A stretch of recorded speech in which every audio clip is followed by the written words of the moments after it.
Hi good morning welcome to groups Adda. So today మనం వచ్చేసి జాతీయ ఆనకట్ట భద్రతా చట్టము అనేది ఒక దాని గురించి మనం డిస్కస్ చేసుకోబోతున్నాము. అది ఇంకా చట్ట రూపంలోకి రాలేదు, కేవలం బిల్లు రూపంలోనే ఉంది. So national dam safety bill 2019 గురించి ఇటీవల పార్లమెంట్లో కొంత వివాదానికి తావిచ్చినట్లుగా జరిగింది. సమాఖ్య వ్యవస్థ మీద కొంత ఒత్తిడి పెరిగింది ఈ బిల్లు వల్ల అని చెప్పి కొందరు వ్యాఖ్యానించడము, ఓవరాల్గా కొంత కాంట్రవర్సీకి గురైనటువంటి ఈ బిల్లు మరియు ఉపయుక్తం అవుతుందని చెప్పి అధికార పక్షం చెప్తుంది. లేదు సమాఖ్య మీద దెబ్బ అని ప్రతిపక్షం చెప్తుంది. అసలు ఓవరాల్గా ఈ బిల్లుకు సంబంధించి కంప్లీట్గా తెలుసుకోవాల్సిన అవసరం ఖచ్చితంగా ఉంది. రాబోయేటువంటి ఏ పరీక్షలోనైనా ఆబ్జెక్టివ్ పర్పస్ కావచ్చు, లేదంటే డిస్క్రిప్టివ్ పర్పస్ కావచ్చు, ఈ బిల్ ఏదైతే ఉందో చాలా చాలా ఇంపార్టెంట్గా ఉంది. సో ముందు మనము డిస్కస్ చేసుకునే ముందు ఆబ్జెక్టివ్ వేలో అసలు ఈ క్లాస్లో ఎలాంటి బిట్స్ని మనము నేర్చుకోబోతున్నాము అనేది ఒకసారి కానీ చూస్తే మనకి నెక్స్ట్ క్లాస్ మీద ఒక అవగాహన అనేది వస్తుంది. కాబట్టి ఈరోజు నా ఒక ఆబ్జెక్టివ్ వేలో దీన్ని ప్రజెంట్ చేయడం జరుగుతుంది. ఒకసారి మీరు చూడొచ్చు. So national dam safety bill 2019. So ఓవరాల్గా ఏదైనా ఒక సంఘటన జరిగినప్పుడు ఆ సంఘటనకి రిలేటెడ్గా ఉండేటి అడుగుతారు. బట్ హిస్టారికల్గా దానికి ముందు, ఫర్ ఎగ్జాంపుల్ 2019లో ఈ బిల్లు వచ్చింది అంటున్నారు. సో అంతకుముందు ఏమైనా జరిగిందా, జరిగితే ఎలాంటివి జరిగాయి, అలాంటివి కూడా మనకి ఇంపార్టెంట్. ఫస్ట్ పాయింట్, తొలిసారి ఈ బిల్లు ఎప్పుడు వచ్చింది అంటే బిల్లు 2019లోనే కాదు, అంతకుముందు కూడా వచ్చింది అనేది మనకు అర్థమవుతుంది. తర్వాత స్థాయి సంఘం అని చెప్పి పిలుస్తున్నారు, డ్యామ్ స్థాయి సంఘము. డ్యామ్ సేఫ్టీ బిల్లుకి సంబంధించి స్థాయి సంఘం కూడా ఏర్పాటు జరిగినది. సో అసలు స్థాయి సంఘం అంటే ఏమిటి? దీని తర్వాత ఆర్టికల్ 252 ప్రకారము ఏ రాష్ట్రాలు మాకు జాతీయ భద్రతా ఆనకట్ట చట్టం కావాలని చెప్పి పార్లమెంటును కోరాయి. వెరీ వెరీ ఇంపార్టెంట్ అండి ఎగ్జామ్ పాయింట్ ఆఫ్ వ్యూలో. ఆ రోజుల్లో కొన్ని రాష్ట్రాలు పార్లమెంటుని అడిగాయనే విషయం మనం గుర్తుపెట్టుకోవాలి ఇక్కడ. తర్వాత డ్యామ్ సేఫ్టీ బిల్ ద్వారా నూతనంగా ఏర్పాటు అవుతున్నటువంటి సంస్థలు ఏమిటి? కొన్ని సంస్థలు ఏర్పాటయ్యాయి, ఆ సంస్థల్లో కొన్ని విధి విధానాలు కూడా ఏర్పాటయ్యాయి. వాటన్నిటి గురించి కూడా కూలంకషంగా తెలుసుకోవాల్సిన అవసరం ఉంది. ముఖ్యంగా ఇలాంటి బిల్స్ వచ్చినప్పుడు డైరెక్ట్గా ఫ్యాక్ట్స్ అడగకుండా ఒక 2-3 పాయింట్స్ ఇచ్చేసి సరికానిది అడగడము, లేదంటే తప్పున దాన్ని కనుగొనడము, ఇలాంటివి అడుగుతూ వస్తూ ఉంటారనమాట. సో అందుకని చెప్పి క్షుణ్ణంగా తెలుసుకోవాలి. తర్వాత NCDS, NDSA, SDSO ఇవన్నీ కూడా ఏంటి, వీటి అబ్రివేషన్స్ ఏమిటి, వీటి నిర్మాణం ఏ విధంగా ఉంటుంది, ఇవన్నీ కూడా మనం చూడాలి. తర్వాత NCDSలో రాష్ట్రానికి చెందిన సభ్యులు ఎంతమంది, కన్ఫామ్గా ఇవన్నీ ఆబ్జెక్టివ్ ఎగ్జామ్స్లో లైక్ రాబోయేటువంటి APPSC AE కావచ్చు, జూనియర్ అసిస్టెంట్ కావచ్చు, వాటిలో అడిగేదానికి అవకాశం ఉంది. అలాగే NCDSలో మార్పు చేయాలంటే ఎంత మెజారిటీ ఉండాలి, 1/2 2/3 లేకుండా ఉంటే విత్ స్టేట్సా, ఎలా ఉంటుంది మెజారిటీ అనేది మనం తెలుసుకోవాలి. తర్వాత భారీ డ్యాములు కలిగినటువంటి రాష్ట్రాలు ఏమిటి? దాదాపు 5000+ ఉన్నాయంటున్నారు కదా. దాంట్లో టాప్ 1 ఏ రాష్ట్రము, టాప్ 2 ఏ రాష్ట్రము, టాప్ 3 ఏ రాష్ట్రం అనేది మనకి ఖచ్చితంగా జాగ్రఫీ కావచ్చు, లేదంటే కరెంట్ ఈవెంట్స్లో కావచ్చు, ఇంపార్టెంట్గా ఉంటుంది. తర్వాత ఈ బిల్లులో ఆర్టికల్ 246 అండ్ 252 అండ్ 264 గురించి కొంత డిస్కషన్ అనేది జరిగింది. 262 గురించి. సో ఎందుకు ఈ టైంలో వాటి గురించి డిస్కస్ చేశారనేది కూడా మనం అలా ఒకసారి కానీ చూసినట్లయితే రేపు ఉదయాన ఏ రకంగా అడిగినా కానీ మనము వీటిని అడ్రస్ చేయగలుగుతాము. సో చూద్దాం నెక్స్ట్ ఏంటనేది. సో బిల్లు ఉద్దేశం ఏమిటి? సో బిల్లు ముఖ్య ఉద్దేశం ఏమిటంటే, మన దేశం అనేది ఋతుపవనాల మీద ఆధారపడి వ్యవసాయం చేస్తున్నటువంటి దేశం. ఇంకా ఒక రకంగా చెప్పాలంటే భారత వ్యవసాయ వ్యవస్థ అనేది ఋతుపవనాల మీద ఆధారపడి ఆడేటువంటి ఒక జూదం వంటిదని చెప్పి ఆర్థికవేత్తలు వ్యాఖ్యానించడం జరిగింది. సో ఈ పాలసీ పరంగా మనం తీసుకుంటే వచ్చేటువంటి వర్షంలో కలిగినటువంటి వరదని మనం ఒడిసి పట్టుకొని తదుపరి వాటిని వినియోగించుకోవాలి. సాగునీరుకి, తాగునీరుకి, తర్వాత విద్యుత్ వ్యవస్థకి, అలాగే ఇతరత్ర పనులన్నిటికీ కూడా మనం ఆ వాటర్ మీద ఆధారపడి జీవితం అనేది సాగిస్తూ వస్తున్నాము. సో అలాంటి డ్యామ్స్కి సంబంధించి భద్రత అనేది చాలా చాలా ముఖ్యం అని చెప్పేసి ఈ బిల్లు సందర్భంగా వ్యాఖ్యానించడం జరిగింది. సో ఓవరాల్గా మూడో వంతు డ్యాములు నిర్మించి దాదాపు 20 సంవత్సరాలు గడిచింది. అంతేకాకుండా దాదాపు ఒక 225 డ్యామ్స్కి 100 సంవత్సరాల పరిధి అనేది దాటింది. అంటే ఒక డ్యామ్ నిర్మించి 100 సంవత్సరాలు గడిచింది అని అంటున్నాము అవే అలాంటివి దేశంలో దాదాపుగా 225 ఉన్నాయనేది మనకి ఇక్కడ పాయింట్ తెలుస్తుంది.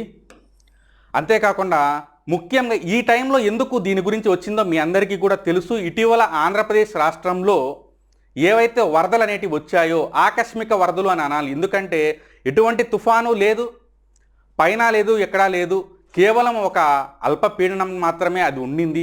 బట్ మనకి మాత్రము అత్యధిక వర్షపాతం అనేది జరిగి కడప జిల్లాలో ఉన్నటువంటి అన్నమయ్య డ్యామ్ కడప జిల్లాలో ఉన్నటువంటి అన్నమయ్య డ్యామ్ ఇది చెయ్యేరు ఏదైతే ఉందో చెయ్యేరు వాగుని ఆపుతూ వస్తూ ఉంటుంది. వాగు నుంచి వచ్చేటువంటి వాటర్ని ఇది స్టోరేజ్ చేసుకుంటుంది.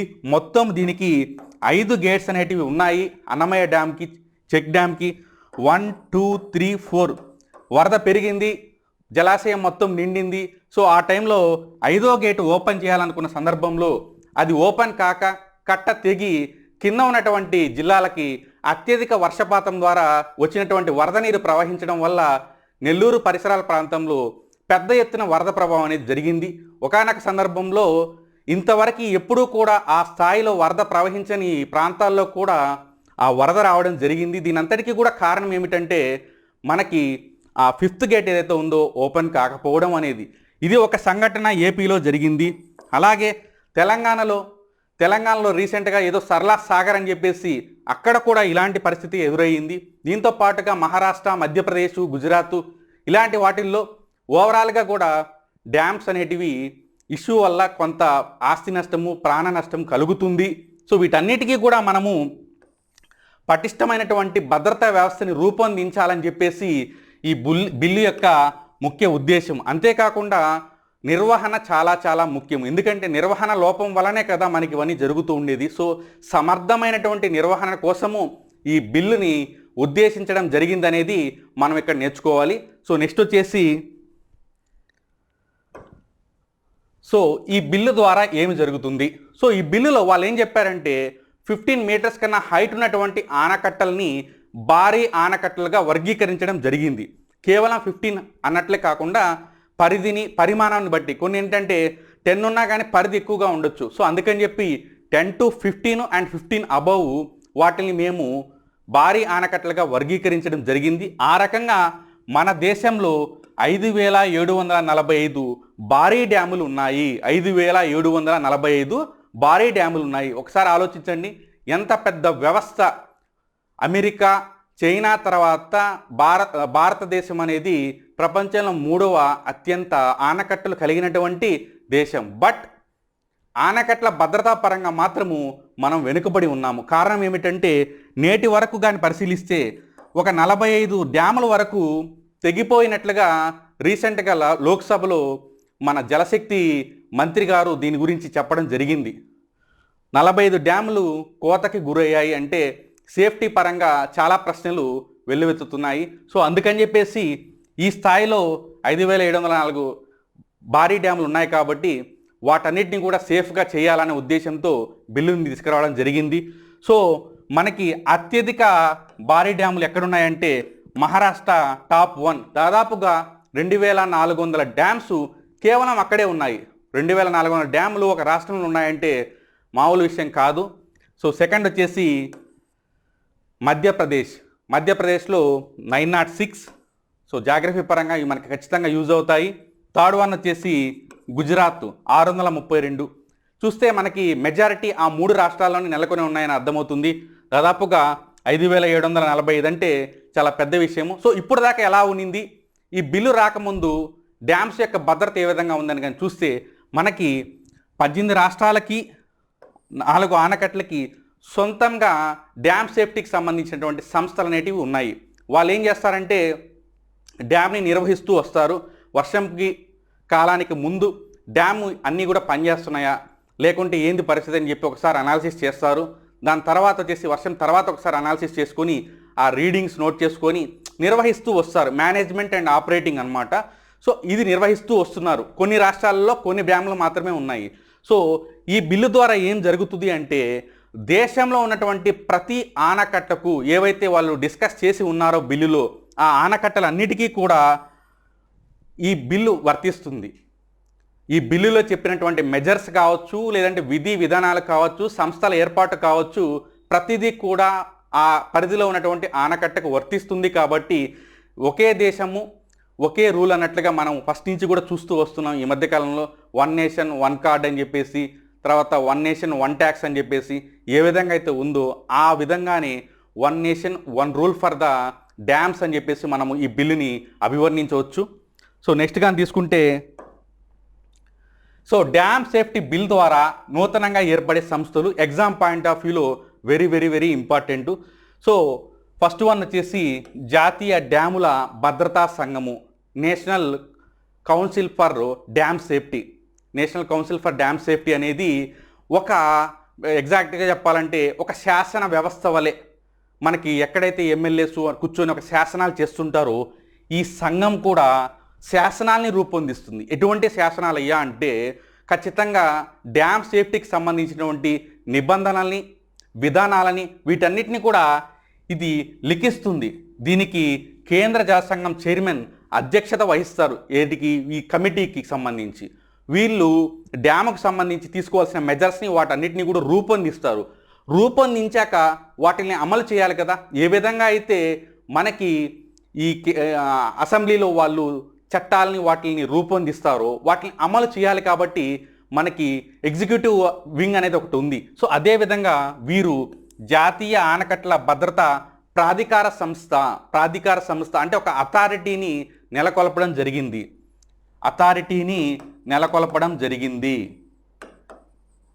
సో ఆ అథారిటీ ఏం చేస్తుందంటే పైన సంఘం తయారు చేసినటువంటి విధి విధానాలన్నింటినీ కూడా అమలు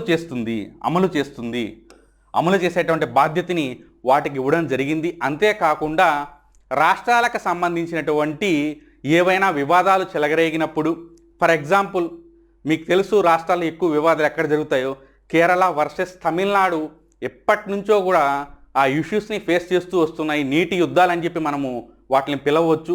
సో అలాంటి వాటన్నిటినీ కూడా అడ్రస్ చేసేది ఈ authority, national dam safety authority అని చెప్పి పిలుస్తారు. ప్రతిదీ కూడా మనకి దీంట్లో అబ్రివేషన్తో సహా ఇంపార్టెంట్. సో ఈ అథారిటీ రాష్ట్రాల మధ్య నెలకొన్నటువంటి ఇష్యూస్ని అడ్రస్ చేస్తుంది మరియు ఒక రాష్ట్రంలో ఉన్నటువంటి డ్యామ్ సేఫ్టీ మెజర్మెంట్స్కి సంబంధించినటువంటి సంస్థలు ఏవైతే ఉంటాయో వాటిని గైడ్ చేస్తుంది. అలాగే ఒక జాతీయ ప్రాజెక్టు వల్ల స్థాన మార్పిడి జరుగుతుంది కదా. ఫర్ ఎగ్జాంపుల్ పునరా వ్యవస్థ అని చెప్పి చెప్తూ ఉంటారు. సో అక్కడి నుంచి అక్కడికి వాళ్ళు పునరావాసం కోసం వెళ్ళిపోతూ ఉంటారు. సో వాళ్ళందరినీ కూడా ఇది అడ్రస్ చేస్తుంది. ఫర్ ఎగ్జాంపుల్ దీనికి సంబంధించి వాళ్ళు కంప్లీట్ ఇన్ఫర్మేషన్ అయితే బిల్లులో ఇవ్వలేదు. ఫర్ ఎగ్జాంపుల్ ఒక డ్యామ్ వల్ల ఎవరైతే కానీ డిస్ప్లేస్మెంట్ అవుతారో వాళ్ళకి సంబంధించినటువంటి కాంపన్సేషన్ వాటి గురించి ఈ బిల్లులో ఎటువంటి వివరాలు తెలపలేదు. సో అవన్నీ కూడా మనము నెక్స్ట్ డిస్కస్ చేస్తాము, బిల్లులో ఎటువంటి ఫ్లాస్ ఉన్నాయనేటి కూడా. దీని తర్వాత మనకి రాష్ట్ర డ్యామ్ భద్రతా సంఘము బిల్లులోనే ఏం చెప్పారంటే, ఏ విధంగా అయితే జాతీయ స్థాయిలో సంఘము మరియు ప్రాధికార సంస్థ ఉన్నాయో అదే విధంగా రాష్ట్రంలో కూడా రాష్ట్ర డ్యామ్ సేఫ్టీ సంఘం అనేది ఒక దానిని మరియు రాష్ట్ర డ్యామ్ సేఫ్టీ అథారిటీ అనే దానిని రెండింటినీ కూడా నెలకొల్పాలి. ఏ విధంగా అయితే పైన జాతీయ స్థాయిలో ఆ రెండు పనులు చేసుకుంటూ వస్తున్నాయో రాష్ట్ర స్థాయిలో కూడా ఈ రెండు కూడా కలిసి పని చేయాలని చెప్పి చెప్పడం జరిగింది. అంతేకాకుండా ఈ పర్యవేక్షణకు సంబంధించి ఎవరైనా కానీ పైన తెలిపినటువంటి సంస్థలకి, అథారిటీస్కి ఇబ్బంది కలిగించినట్లయితే, అంటే ఉల్లంఘించినట్లయితే, వారికి ఇబ్బంది కలిగించినట్లయితే వాళ్ళకి 1 year పాటు జైలు శిక్ష, అలాగే వీరి యొక్క విధులలో ఆటంకం కల్పించినప్పుడు వాటి వల్ల ఏవైనా ప్రాణ నష్టం జరిగినట్లయితే వారికి 2 సంవత్సరాల వరకు జైలు శిక్ష ఉంటుందని చెప్పి కూడా బిల్లులో మెన్షన్ చేయడం జరిగింది.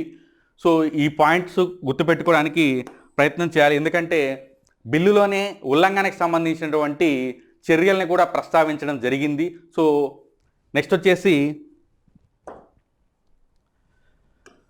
బిల్లు వివాదం ఎందుకయింది.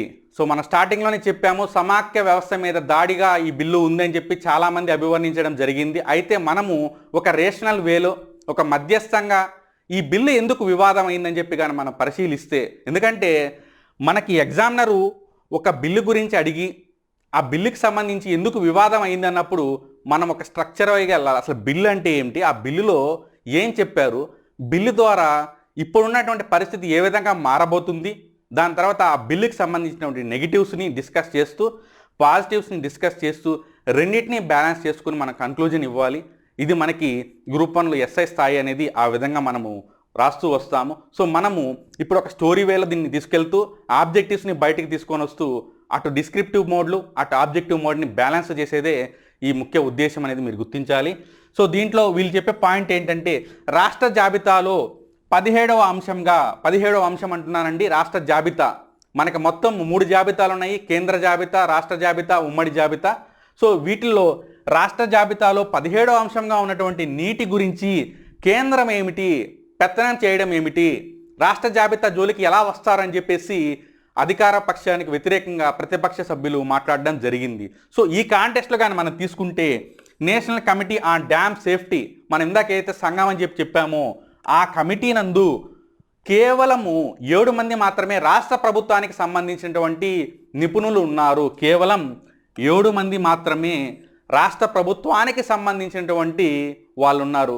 తర్వాత 13 మంది కేంద్ర ప్రభుత్వానికి సంబంధించిన వాళ్ళు ఉన్నారు. ఫర్ ఎగ్జాంపుల్ 20 మందిలో 7 మంది స్టేటు, 13 మంది సెంట్రల్ అని అనుకుంటే సో కేవలము ఈ 7 రాష్ట్రాలకు సంబంధించినటువంటి సేఫ్టీ మెజర్సే తీసుకుంటారు. వాట్ అబౌట్ రిమైనింగ్ అని చెప్పేసి వాళ్ళు అంటూ ఉన్నారు. అంతేకాకుండా ఫర్ ఎగ్జాంపుల్ పొలిటికల్గా కానీ మనం తీసుకున్నట్లయితే మాకు వ్యతిరేకంగా అంటే అధికార పార్టీకి వ్యతిరేకంగా ఉన్నటువంటి రాష్ట్ర ప్రభుత్వాలని వీటిల్లో ఇంక్లూడ్ చేయరు. అలాంటప్పుడు వాటి పరిస్థితి ఏమిటి? సౌత్ పరంగా కానీ తీసుకుంటే కేవలము లోకల్ పార్టీసే రూల్ చేస్తూ వస్తున్నాయి. స్థానికంగా ఏర్పడినటువంటి పార్టీస్ ఏవైనా తీసుకోవచ్చు. తెలంగాణ, ఆంధ్రప్రదేశ్, తమిళనాడు ఇవన్నీ కూడా లోకల్గా ఉన్నటువంటి వాటిల్నే ఉన్నాయి. ఈవెన్ వెస్ట్ బెంగాల్ ఎక్కువగా దాని గురించి డిస్కస్ చేస్తూ వస్తున్నారు. సో వీళ్ళన్నిటికీ కూడా చాలా పెద్ద ఎత్తున తృణమూల కాంగ్రెస్ వాళ్ళు కావచ్చు, డిఎంకే వాళ్ళు కావచ్చు, వీళ్ళందరూ కూడా దీని గురించి ఎక్కువగా వివాదాస్పదం అయ్యిందని చెప్పి పేర్కొనడం జరిగింది. సో అలాంటి సందర్భంలో ఇంకొక పాయింట్ కూడా చెప్పడం జరిగింది. ఈ కమిటీ ఏదైతే నేషనల్ డ్యామ్ సేఫ్టీ కమిటీ ఉందో దానిలో ఏవైనా కానీ మార్పులు చేర్పులు చేయాలంటే కేవలం ఒక నోటిఫికేషన్ ద్వారా చేసేటువంటి నిబంధనని బిల్లులో చేర్చడం జరిగింది. సో పైన తెలిపినటువంటి ఈ వివాదాల నేపథ్యంలో వీళ్ళు ఈ బిల్లుని తీవ్రంగా వ్యతిరేకించడం జరిగింది. ఎందుకంటే 17వ అంశంగా ఉన్నటువంటి నీటిని కేంద్రం తీసుకునింది. అంతకుముందు వ్యవసాయము ఏదైతే వ్యవసాయం అనేది రాష్ట్ర జాబితాలో ఉందో దాని మీద వీళ్ళు బిల్లుని యాక్ట్స్ని తీసుకురావడం జరిగింది. తదుపరి దాని మీద తీవ్ర స్థాయిలో వ్యతిరేకత రావడం వల్ల ఆ 3 బిల్స్ని విత్డ్రా చేసుకోవడం జరిగింది. సో ఆ రకంగా కేంద్రం అన్నీ కూడా రాష్ట్ర జాబితా వాటి మీదకి వెళ్తూ ఉందని చెప్పేసి ఇక్కడ వివాదాస్పదమైంది. సో మనం ఏం చేయాలి? ఇప్పుడు వాళ్ళు చెప్పింది విన్నాం కదా, నెక్స్ట్ అసలు కేంద్రం ఏం చెప్తుందో విందాం. సో కేంద్రం వాదన ఏంటంటే కేంద్రం వాదన వాళ్ళు క్లియర్గా చెప్పడం జరిగింది. మీరు ఏదైతే రాజ్యాంగం ఉల్లంఘన అంటున్నారో అదే రాజ్యాంగంలో 246 అధికరణ కేంద్ర రాష్ట్ర జాబితా మీద విభజన ఎట్లయితే చేశారో ఆ ఆర్టికల్లో దానికి సంబంధించి సోలిసిటర్ జనరల్ అడ్రస్ చేస్తూ అయ్యా 56 అండ్ 97 ఎంట్రీస్ ఏవైతే ఉన్నాయో వాటి ద్వారా మేము ఈ బిల్లును తీసుకురావడం జరిగింది, ఎక్కడా కూడా మేము రాజ్యాంగాన్ని ఉల్లంఘించలేదు అని చెప్పి వాళ్ళు తెలపడం జరిగింది. ఈ కాంటెస్ట్లో ఎగ్జామ్ పాయింట్ ఆఫ్ వ్యూలో మనకి 56, 97 కావాలి. జనరల్గా ఇప్పుడు రాష్ట్ర జాబితా కేంద్ర జాబితా అని చెప్పి న్యూస్ వచ్చింది కాబట్టి మన వాళ్ళు మొత్తము ఎన్నైతే ఉన్నాయో ఈ ఫర్ ఎగ్జాంపుల్ ఒక 100 కేంద్ర జాబితా, తర్వాత 61 ఉమ్మడి, తర్వాత ఈ 47 ఏదైతే ఉందో ఈ రాష్ట్ర జాబితాకు సంబంధించి ఇవన్నీ కూడా మన వాళ్ళు డిస్కస్ చేస్తూ వస్తారు. అంటే ఏమేమి ఉన్నాయి, ఎక్కడ ఏ ఎంట్రీస్ ఉన్నాయి అని చెప్పి అన్నీ కూడా చదువుతారు. బట్ మనకి ఎగ్జామ్ పాయింట్ ఆఫ్ వ్యూలో ఇందాక అక్కడ చెప్పినటువంటి 17వ ఎంట్రీ ఏదైతే స్టేట్లో ఉందో 17వ ఎంట్రీ, తర్వాత ఇక్కడ 56వ ఎంట్రీ, 97వ ఎంట్రీ, ఈ మూడింటిని కానీ చదువుకుంటే మనకి ఎగ్జామ్ పాయింట్ ఆఫ్ వ్యూలో సరిపోతుంది. అంతేగాని రాష్ట్ర జాబితాలో ఉన్నటువంటి మొత్తం లిస్ట్ని చూడడము, కేంద్ర జాబితాని చూడడము, ఉమ్మడి జాబితాని చూడడం అనేది కొంత ఇబ్బందికరమైన పరిస్థితి. సో కాన్సెప్చువల్ వేలో రిలవెంట్గా మనం వెళ్తే చదివేది చాలా తక్కువగా ఉంటుంది, ప్లస్ ఇంపార్టెంట్గా కూడా అనిపిస్తుంది. కాబట్టి వీటిని ఈ విధంగా తీసుకెళ్ళడం మంచిది. సో ఇక్కడ చూద్దాము 56వ అంశం కింద ప్రజా ప్రయోజనాలకు ప్రాముఖ్యత ఉన్నటువంటి ఏదైనా అంశం మీద కేంద్రము అంతర్రాష్ట్ర నదులు నదీ జలాల మీద చట్టం చేసేటువంటి వెసులుబాటుని 56 ఎంట్రీ అనేది కల్పించింది. కేంద్రం అంటే పార్లమెంటుకి 56వ అధికరణ ఏదైతే ఉందో 246లో భాగంగా 56 అంశం పరంగా పార్లమెంటుకి చట్టం చేసే అవకాశాన్ని కల్పించింది. కారణం ఏమిటంటే ప్రజా ప్రయోజనాల నేపథ్యము. దాని తర్వాత 97 అంశము. ఈ 97 అంశం ఏమిటంటే కేంద్రము ఎప్పుడైనా ఒక చట్టం చేయాలని అనుకున్నప్పుడు అది ఉమ్మడి జాబితా మరియు రాష్ట్ర జాబితాలో లేకపోతే అంటే అర్థం ఏమిటి? అవశిష్ట అంశాల మీద ఖచ్చితంగా పార్లమెంటుకే అధికారం ఉంది అని చెప్పేసి 97వ అంశం అనేది తెలుపుతుంది అని చెప్పి సోలిసిటర్ జనరల్ గారు తెలపడం జరిగింది. సో ఓవరాల్గా కేంద్రం వాదన ప్రకారము పై రెండు తెలిపినటువంటి అంశాల ద్వారా 246 అధికరణ ద్వారా ఆర్టికల్ 246 అనేది 7th షెడ్యూల్లో భాగంగా ఉంటుంది. 7th షెడ్యూల్ అనేది కేంద్ర రాష్ట్రాల మధ్య అధికార విభజనకు సంబంధించింది. ఈ 7th షెడ్యూల్ అనేది భారత సమాఖ్య నిర్మాణానికి ఏకైక ఆయుధంగా, ఫర్ ఎగ్జాంపుల్ వాళ్ళకి ఒక బేస్ లైన్గా ఉంది. సో 7వ దాంట్లో వర్గీకరణ ద్వారానే మనకి పార్లమెంటు, కేంద్రము, రాష్ట్రము లేదంటే ఉమ్మడిగా కూడా చట్టాలు చేసుకుంటూ వస్తూ ఉన్నారో ఆదిగా జరుగుతుండేది ఇది. సో ఓవరాల్గా ప్రతిపక్షాల వైఖరి, కేంద్ర వైఖరి చూసాము. ఓవరాల్గా భారత రాజ్యాంగం ఏం చెప్తుంది, సమాఖ్య వ్యవస్థ మీద బిల్లు యొక్క ప్రభావం ఏముంటుందో మనం ఒకసారి చూద్దాము. సో రాజ్యాంగం ఏం చెప్తుంది, అసలు ఏమిటి సమాఖ్య అంటే ఏమిటి?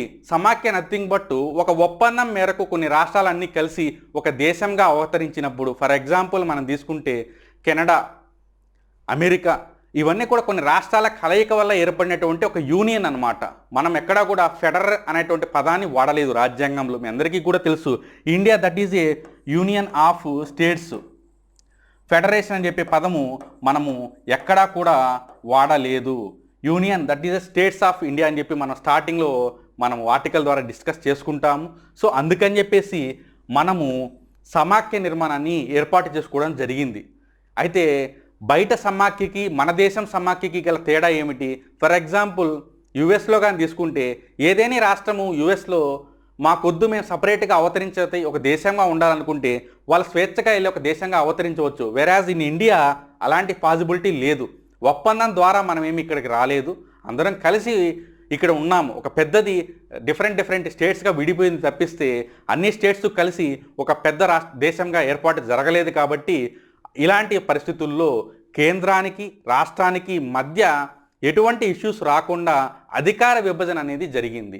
ఎలా జరిగింది ఈ అధికార విభజన అంటే 1935 యాక్ట్ ఏదైతే ఉందో ఆ యాక్ట్ ప్రకారము వాళ్ళు 3 జాబితాలని రూపొందించడం జరిగింది.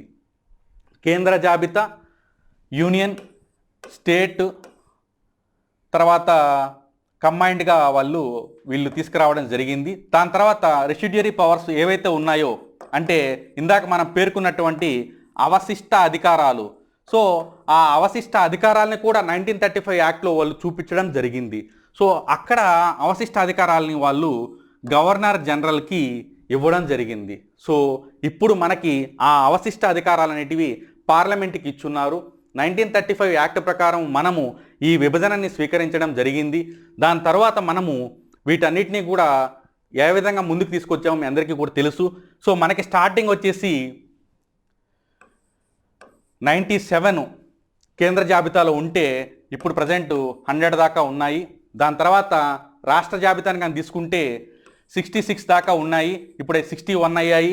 దాని తర్వాత ఉమ్మడి జాబితాలో 47 ఉంటే 52 అయ్యాయి.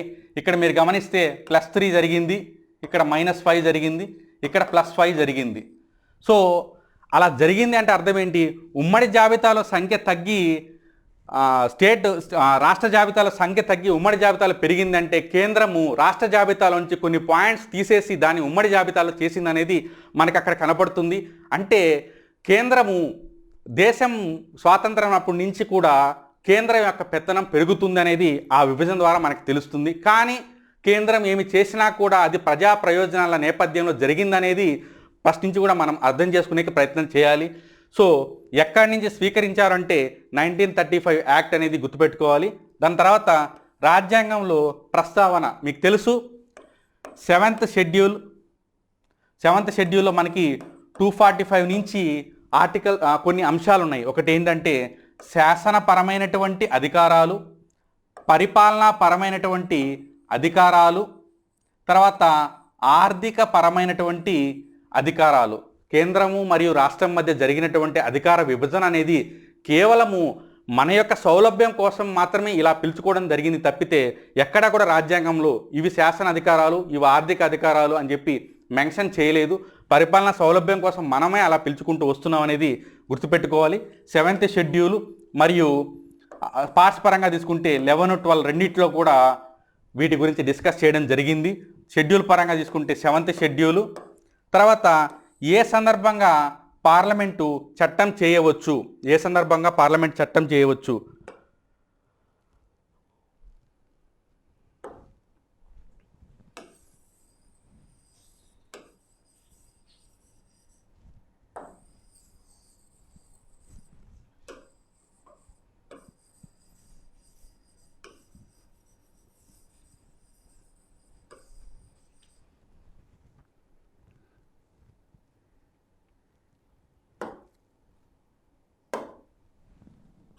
సో మనకి మొత్తము 5 పరిస్థితుల్లో మనము కేంద్రము పార్లమెంట్కి సంబంధించి రాష్ట్ర జాబితా మీద పెత్తనం, ఫర్ ఎగ్జాంపుల్ యాక్ట్స్ చేసే అవకాశం ఉంది. అంటే పరిపాలనా సౌలభ్యం మేరకు మనకి 2, 3, 4, 5 పరిస్థితుల్లో కేంద్రము రాష్ట్ర జాబితా మీద చట్టం చేసే అవకాశం కల్పించింది. అవి ఏంటనేది మనం ఇప్పుడు కానీ డిస్కస్ చేసుకుంటే కంప్లీట్గా ఈ బిల్లుకి సంబంధించి అర్థం అనేది అవుతుంది. మొదటిది, రాజ్యసభ 2/3 మెజారిటీతో తీర్మానం చేసినప్పుడు, రాజ్యసభ 2/3 మెజారిటీతో తీర్మానం చేసినప్పుడు రాష్ట్ర జాబితా మీద పార్లమెంటు చట్టం చేయవచ్చు. అది కూడా 1 ఇయర్ పాటు ఆ చట్టం అనేది అమలులో ఉంటుంది. అలాగ వాళ్ళు కావాలంటే దాన్ని ఎక్స్టెన్షన్ చేసుకోవచ్చు. దాని తర్వాత వచ్చేసి 2 లేదా అంతకన్నా ఎక్కువ రాష్ట్రాలు కోరినప్పుడు, 2 లేదా అంతకన్నా రాష్ట్రాలు కోరినప్పుడు, ఇది మనకి ఆర్టికల్ 252లో దీని గురించి పేర్కోవడం జరిగింది. ఆర్టికల్ 252 ప్రకారము 2 లేదా అంతకన్నా రాష్ట్రాలు కేంద్రాన్ని కోరి మాకు పలానా అంశం మీద, రాష్ట్ర జాబితాలోని పలానా అంశం మీద మీరు ఒక చట్టం చేయండి అని చెప్పి ఆ రాష్ట్రాలు కోరినప్పుడు పార్లమెంట్ చట్టం చేస్తుంది. అయితే ఇక్కడ పాయింట్ ఏంటంటే ఆ కేవలం కోరిన రాష్ట్రాల వరకు మాత్రమే ఆ చట్టం అనేది వర్తిస్తుంది అనేది గుర్తుపెట్టుకోవాల్సిన అంశము. అయితే థర్డ్ది ఏంటంటే జాతీయ అత్యవసర పరిస్థితి. జాతీయ అత్యవసర పరిస్థితి నేపథ్యంలో కేంద్రం అనేది సుప్రీం పవర్గా విస్తరిస్తుంది. రాష్ట్ర జాబితా అని కాదు, ఏ జాబితా అయినా సరే అది ఎటువంటి చట్టాలనైనా సరే అలవోకగా చేసేటువంటి అవకాశము పార్లమెంటు వారికి కలిగించింది. సో ఇది థర్డ్ పాయింట్. తర్వాత వచ్చేసి మనకి రాష్ట్రపతి పాలన. ఏదైతే రాష్ట్రపతి పాలన పలానా రాష్ట్రంలో అమలులో ఉన్నప్పుడు ఆ రాష్ట్ర జాబితా మీద ఎటువంటి హక్కులు కూడా రాష్ట్రానికి ఉండవు, కేవలము పార్లమెంటే చట్టాలు చేస్తుందనేది అందరికీ కూడా తెలిసిన పాయింటే. సో ఫోర్త్ వచ్చేసి రాష్ట్రపతి పాలన అనేది గుర్తుపెట్టుకోవాలి. తర్వాత వచ్చేసి అంతర్జాతీయ ఒప్పందాలు. సో అంతర్జాతీయ ఒప్పందాలతో నేపథ్యంలో అగైన్ పార్లమెంటు రాష్ట్ర జాబితా మీద ఏవైనా సరే చట్టాలు చేసే అవకాశం కల్పిస్తుంది. మీరు గమనించినట్లయితే రీసెంట్గా జరుగుతున్నటువంటి ఈ సస్టైనబుల్ డెవలప్మెంట్ గోల్స్ ఏదైతే ఉన్నాయో 2015 to 30 లేదంటే COP26 వీటన్నిటికి కొన్ని పర్యావరణమైనటువంటి ఏవైతే ఒప్పందాలు ఉన్నాయో అంతర్జాతీయంగా, ఈ ఒప్పందాల కోసము కేంద్రము వాటిని కోట్ చేస్తూ ఏవైనా సరే రాష్ట్ర జాబితా వాటి మీద ఒక చట్టం చేసేటువంటి వెసులుబాటు రాజ్యాంగం కల్పించింది. సో ఏ సందర్భంగా పార్లమెంటు జాబితా మీద చట్టం చేయవచ్చు అన్నప్పుడు 5 పరిస్థితులు అనేది క్లియర్గా తెలుస్తుంది. సో ఈ పరిస్థితుల నేపథ్యంలో నెక్స్ట్ అవశిష్ట అధికారాల గురించి నేను ఆల్రెడీ కూడా చెప్పడం జరిగింది. 1935 యాక్టులో మొత్తము 3 జాబితాలని వాళ్ళు రిలీజ్ చేయడం జరిగింది. ఆ 3 జాబితాలో ఫస్ట్ వన్ కేంద్ర రాష్ట్ర ఉమ్మడి అయిపోయాక ఈ మూడిట్లో లేని ఏమైనా సరే అవి అవశిష్ట అధికారాలు అవుతాయి. ఆ అవశిష్ట అధికారాలని వాళ్ళు గవర్నర్ జనరల్కి ఇవ్వడం జరిగింది. తర్వాత రాజ్యాంగం వచ్చాక ఆ అవశిష్ట అధికారాల్ని రాజ్యాంగ లిఖించినటువంటి మన రాజ్యాంగ పరిషత్ వాళ్ళు పార్లమెంటుకి అప్పగించడం జరిగింది. అయితే ఇక్కడ ఒక బిట్ అండి. సో పార్లమెంటుకి అవశిష్ట అధికారాలు వస్తాయి అనేది అందరికీ తెలిసిందే. అయితే అక్కడ ఏదైనా సరే వివాదం చెలరేగినప్పుడు అల్టిమేట్గా ఎవరు దానిని అడ్రస్ చేయగలరు, వ్యాఖ్యానించగలరు అన్నప్పుడు మాత్రము సుప్రీంకోర్టు అనేది గుర్తుపెట్టుకోండి. చాలాసార్లు అడిగినటువంటి బిట్ ఇది, సుప్రీంకోర్టు.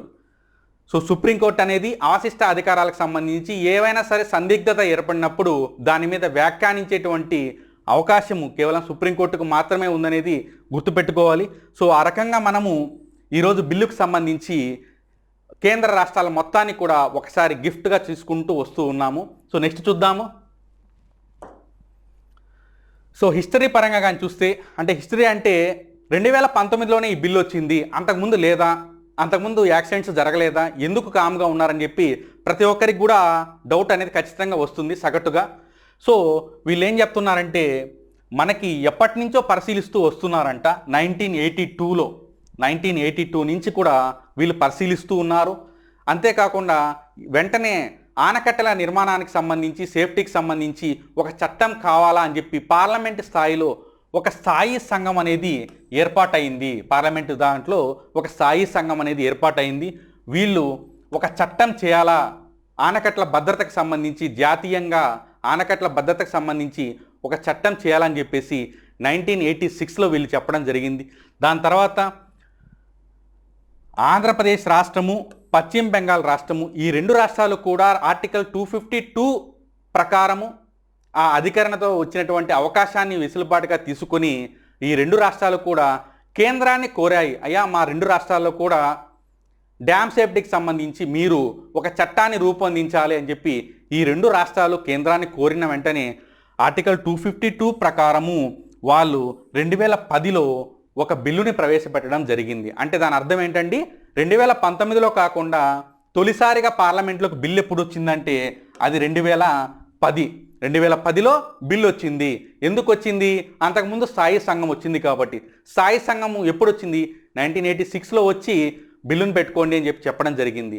దాని తర్వాత ఆంధ్రప్రదేశ్, వెస్ట్ బెంగాల్ రెండు కలిసే కాబట్టి వీళ్ళు 2010లో పెట్టారు. దాని తర్వాత సభ ఏదైతే ఉందో అది ఎండ్ అవ్వడము, అది వీగిపోవడం జరిగింది. దాని తర్వాత 2019లో బిల్లుని తీసుకురావడం జరిగింది. 2019 ఆగస్టు 2న లోక్సభ ఆ బిల్లుని ఆమోదించింది. అయితే అందరికీ కూడా ఒక డౌట్ వస్తుంది. ఇప్పుడు ఈ బిల్లు ఏదైతే ఉందో అది 2021లో ఉన్నాం కదా, 2019 అని చెప్పి బిల్లును పిలుస్తున్నారు. ఏంటి అంటే యాక్చువల్గా 2019లో అది లోక్సభ ముందుకు వచ్చింది కాబట్టి మనం దానిగా పిలుస్తున్నాము. అయితే డిసెంబర్ 2వ తేదీన రాజ్యసభ ఈ బిల్లుకి ఆమోదం తెలపడం జరిగింది. ఆమోదిస్తూ ఒక సవరణ చేయడం జరిగింది, 1-2 సవరణలు చేయడం జరిగింది. అందులో ప్రధానమైన సవరణ ఏంటంటే బిల్లులో పేరు 2019 ఉంది, కానీ దీన్ని మార్చాలా అని చెప్పి బిల్లు పేరుని మార్చడం వల్ల అగైన్ ఇది లోక్సభకి వెళ్తుంది. లోక్సభలో కూడా అది ఆమోదం పొందాక తర్వాత ప్రెసిడెంట్ గారి దగ్గరికి వెళ్తుంది. ప్రెసిడెంట్ గారి యొక్క ఆమోదంతో బిల్ అనేది చట్టంగా రూపొందిస్తారు, చట్టంగా మారుతుందనే విషయము అందరికీ కూడా విదితమే. సో మీకు కానీ తెలిసినట్లయితే ఏదైనా ఒక అంశాన్ని కానీ తీస్తే ముందు చట్టంలోకి రాకముందు దాన్ని మనం డ్రాఫ్ట్ అని పిలుస్తాము. చట్టసభల్లోకి రాకముందు, చట్టసభల్లోకి వచ్చాక మనం దాన్ని బిల్ అని చెప్పి అంటాము. ప్రెసిడెంట్ గారి అనుమతి, ఆమోదం పొందాక దాన్ని మనము యాక్ట్ అని చెప్పి పిలుస్తాము. ఈ టర్మినాలజీ ఇంపార్టెంట్. సో ఆ రకంగా ఈ బిల్ అనేది రాజ్యసభ, లోక్సభ అన్నింటిలో కూడా తీసుకొని పార్లమెంటు కంప్లీట్ అయ్యాక రాష్ట్రపతి గారి మీద నెక్స్ట్ ఇయర్ 2022లో మనకు ఒక బిల్లు లాగా, యాక్ట్ లాగా ముందుకు రాబోతుందనేది తెలుసుకోవాలి. సో ఓవరాల్గా కన్క్లూజన్ కానీ తీసుకుంటే ఓవరాల్గా మనము మధ్యస్థంగా ఉన్నాము. అటు అధికార పక్షం కావద్దు, ఇటు ప్రతిపక్షం కాదు, మధ్యస్థంగా చూస్తున్నాం. కాబట్టి అటు డ్యామ్ల యొక్క భద్రతా నేపథ్యంలో ఒక పక్క ప్రాణ నష్టము, ఆస్తి నష్టము జరుగుతున్న సందర్భంలో కేవలం హక్కుల గురించి కాకుండా విధుల గురించి ఆలోచించండి. విధుల గురించి ఆలోచించడం ద్వారా రాజ్యాంగంలో కల్పించినటువంటి స్ఫూర్తి ఏదైతే ఉందో సమాఖ్య స్ఫూర్తికి విఘాతం కలగదు. అలా కాకుండా కేవలం హక్కుల గురించి మాత్రమే ఆలోచిస్తే అది సమాఖ్య స్ఫూర్తికి విరుద్ధం అని చెప్పేసి మనం భావించాలి. అంతేకాకుండా ఈ సమయంలో ఉన్న వివాదాలని పరిష్కరించుకుంటూ కొత్త వివాదాలు రాకుండా కానీ మనం ఈ బిల్ యాక్ట్ని అమలు చేసుకోగలిగితే సమాఖ్య స్ఫూర్తి అనేది వర్ధిల్లుతుంది అని చెప్పి ఒక న్యూట్రల్గా మనము దీనికి కన్క్లూజన్ ఇవ్వాలి. సో ఓవరాల్గా కానీ తీసుకుంటే మనము ఈరోజు క్లాస్లో